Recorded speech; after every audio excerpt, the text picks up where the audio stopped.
ज्यादातर लोग सोचते हैं कि वे जानते हैं चीन कैसा दिखता है, लेकिन शहरों से बहुत दूर ऐसी जगहें हैं जिन्हें आपने शायद कभी देखा नहीं और हो सकता है उनका नाम भी न सुना हो।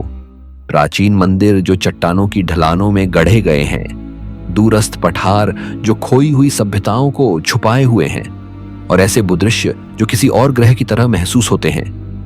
यह है वह दूसरा चीन जिसे दुनिया लगभग भूल गई है, जहां बादल पतले हो जाते हैं और आकाश धरती पर उतर आता है। एक सुनहरा मंदिर एक खुरदरी चोटी से ऐसे चिपका है मानो उसे स्वयं स्वर्ग ने वहां रख दिया हो। नंबर 1, लाओजुन चिन पर्वत। बादलों से ऊपर की ताओवादी शांति।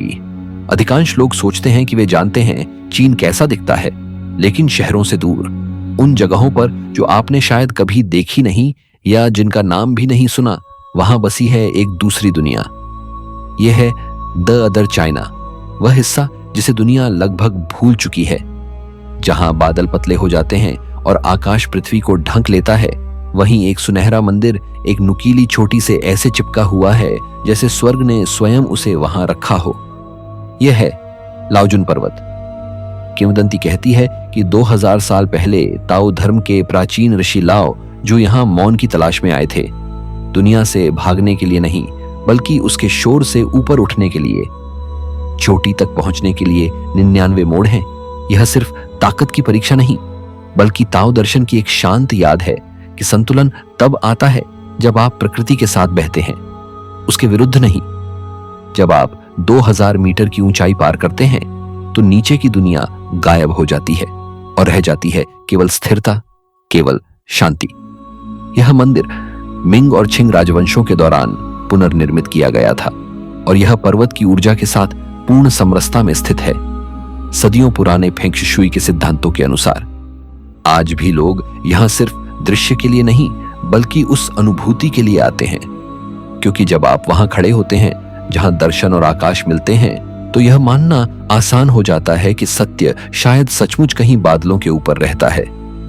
नंबर 2, माजिशान। पर्वत की हड्डियों पर उकेरा गया ध्यान। एक मधुमक्खी के छत्ते जैसी गुफाओं की कतार एक ऊंची चट्टान से चिपकी हुई है। उसका रास्ता संकीर्ण लकड़ी की पगडंडियों और सदियों की भक्ति से जुड़ा हुआ है। यह है माजिशान, गेहूं के ढेर के आकार पर आधारित नाम, लेकिन याद किया जाता है इसके भीतर छिपे रहस्य के लिए। 4वीं सदी से भिक्षुओं और कारीगरों ने इसकी चट्टान की सतह पर 7000 से अधिक मूर्तियां तराशी हैं। कई लकड़ी के ढांचे पर मिट्टी की परतों से बनाई गई हैं, जिन्हें अत्यंत सावधानी और कलात्मकता से आकार दिया गया। हथेली जितने छोटे बुद्ध से लेकर 16 मीटर ऊंचे विशाल आकार तक, उनके चेहरे एक बड़ी कहानी कहते हैं।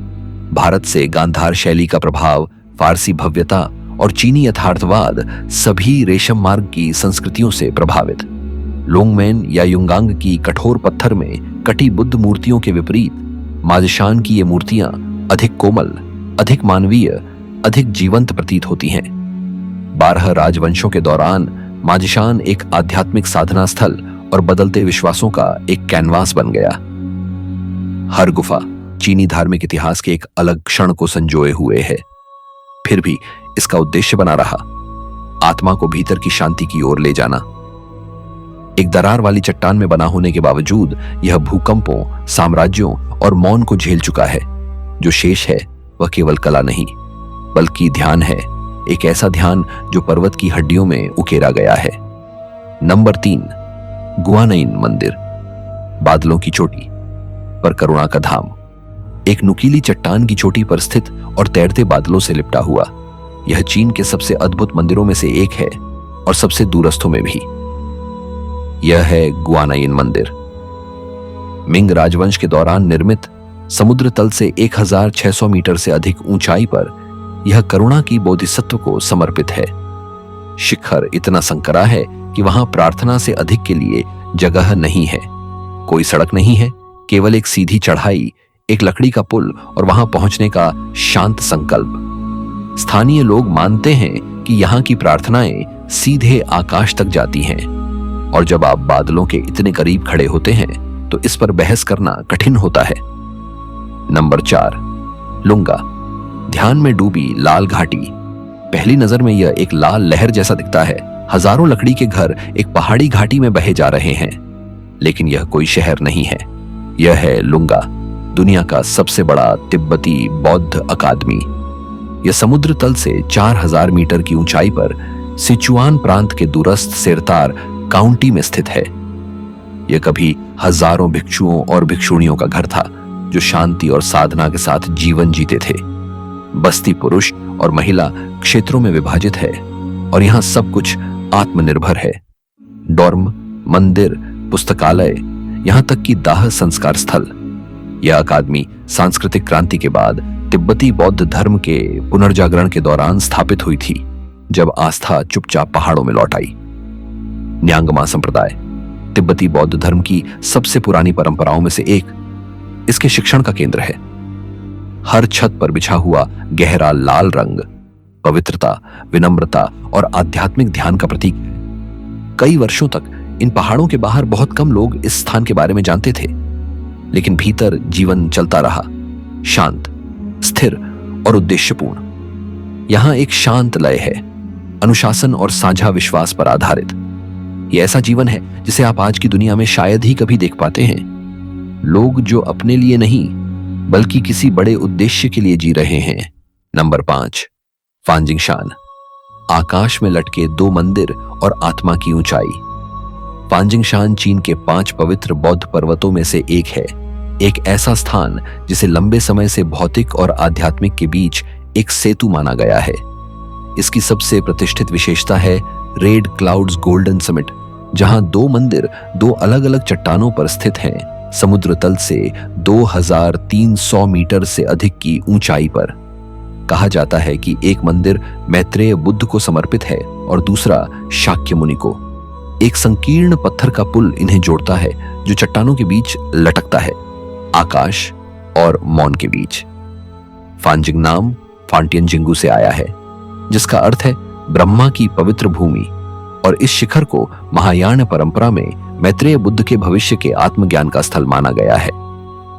सदियों से तीर्थयात्री इस शिखर तक कठिन चढ़ाई करते रहे हैं, केवल दृश्य के लिए नहीं बल्कि इसके प्रतीकों के लिए, संतुलन, पुनर्जन्म और आत्मा की ऊंचाई। शिखर का यह नाटकीय विभाजन बौद्ध द्वैतवाद को दर्शाता है। 2 मार्ग, 2 अवस्थाएं, एक पवित्र उद्देश्य। और आज भी धुंध और आकाश से घिरे होने के बावजूद यह भक्ति का एक जीवंत प्रतीक बना हुआ है, दुनिया के शोर से ऊपर उठता हुआ। नंबर 6, गुइंजो पिरामिड, खेतों के बीच खड़ा मौन रहस्य। गुइंजो की लहरदार पहाड़ियों में एक आकृति है जो इतनी सटीक लगती है कि वह प्राकृतिक नहीं लगती। एक विशाल पिरामिड के आकार का पर्वत जो कृषि भूमि से ऊपर उठता है, कोणीय और लगभग परिपूर्ण। स्थानीय लोग लंबे समय से सोचते रहे हैं कि यह एक भूगर्भीय संयोग है या कुछ और। यहां कोई नक्काशी नहीं है, कोई अभिलेख नहीं, केवल एक मौन आकृति जो सरल व्याख्या को चुनौती देती है। यहां कोई मिथक नहीं है जो आपको रास्ता दिखाए, कोई पट्टिका नहीं जिसे आप पढ़ सकें, सिर्फ एक शांत खिंचाव, एक स्थान जो जानबूझकर बनाया गया ऐसा लगता है। एक ऐसी दुनिया में जो सवालों से भरी है, यह स्थान मौन में ही बोलता है। नंबर 7, गेंगा दुर्ग, 8 कोणों वाला भूला हुआ किला। गांसू के ऊंचे पठारों में एक किला छिपा हुआ है, जिसके बारे में आसपास रहने वालों को भी बहुत कम जानकारी है। गेंगा ऑक्टागोनल फोर्ट्रेस अपने दुर्लभ 8 कोणों के आकार के लिए प्रसिद्ध है। चीनी इतिहास में एक स्थापत्य विसंगति, संभवतः तांग या प्रारंभिक सोंग वंश के दौरान निर्मित, इसका मूल उद्देश्य आज भी स्पष्ट नहीं है। कुछ लोग मानते हैं कि यह एक रक्षात्मक चौकी थी, जबकि अन्य इसमें आध्यात्मिक संकेत देखते हैं, जो इस क्षेत्र में लंबे समय से प्रभावशाली तिब्बती बौद्ध परंपराओं से जुड़ा हो सकता है।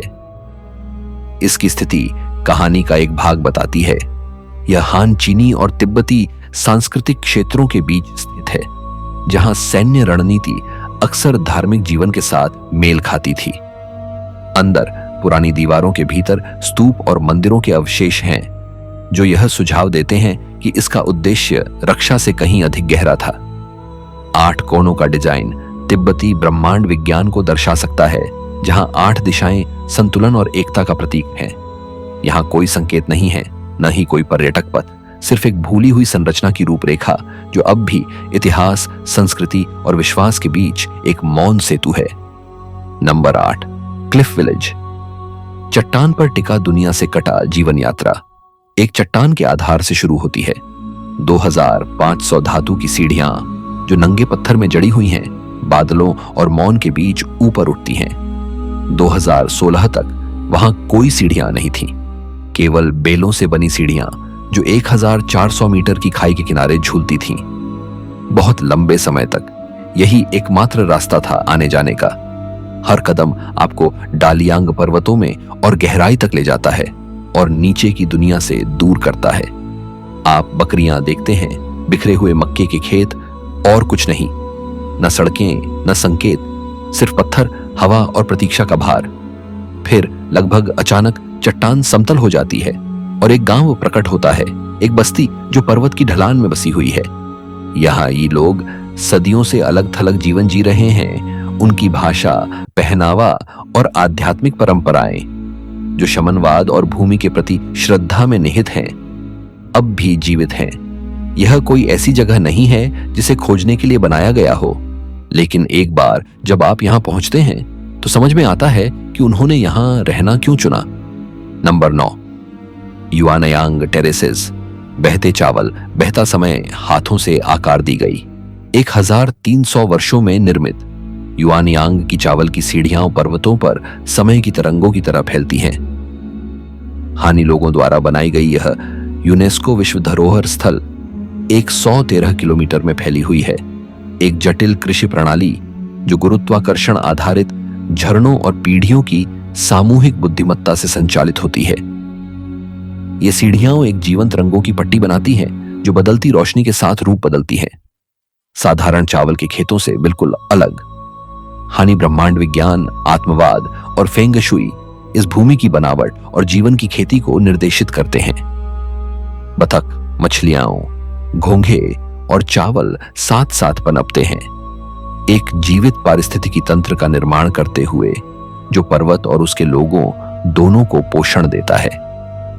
यह मानवीय कौशल और प्रकृति के सामंजस्य की एक शांत जीत है। नंबर 10, शेनरोंगडोंग। अमर साधुओं की गुफा।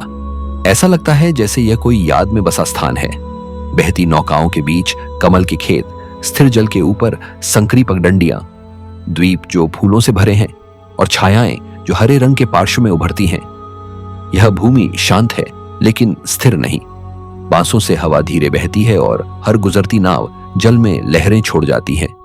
फिर चट्टानों के पीछे लगभग छिपा हुआ एक छोटा गांव दिखाई देता है, शेनरोंगडोंग, अमृतत्व की गुफा। आंशिक रूप से पत्थर में बना हुआ, कहा जाता है कि यह ताओवादी साधुओं का आश्रय था जो संसार से परे शांति की तलाश में यहां आते थे। कुछ परिवार आज भी यहां रहते हैं, चावल और जड़ी बूटियां उगाते हैं, मानो समय ने उन्हें छुआ ही नहीं हो। यह बिल्कुल वैसी ही जगह है जैसी कोई अमर आत्मा पीछे छोड़ जाए।